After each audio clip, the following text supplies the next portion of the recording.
Le CHJC a été fermé à la mi-mars, vu que la ville d'Ajaccio était un cluster. Donc, du coup, on a dû mettre en place toute une série de mesures, justement, notamment pour nos agents, nos athlètes et nos internes.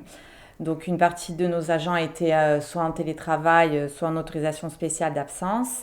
Et pour accompagner nos internes et nos athlètes et nos stagiaires, du coup, on a mis en place soit de la formation à distance, soit pour les athlètes, la préparation physique et la préparation mentale via des défis ou via des séances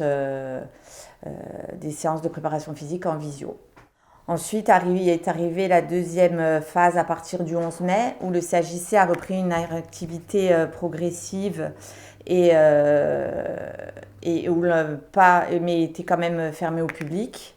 Donc là, c'est une partie des agents est revenue sur site et les autres sont restés en télétravail. Et la dernière phase du déconfinement a été le 22 juin dernièrement, où le CSJC a réouvert au public, mais toujours avec un protocole sanitaire très strict et où l'ensemble de nos infrastructures ne sont pas ouvertes à tous, notamment les infrastructures sportives.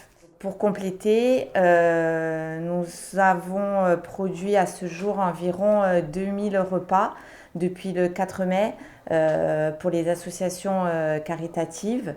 Et nous avons produit aussi plus de 2000 visières en partenariat avec la Société Icar et le Fab Lab de Corté. On a participé au dispositif VNI, c'est-à-dire les masques de plongée pour aider les personnes en détresse respiratoire.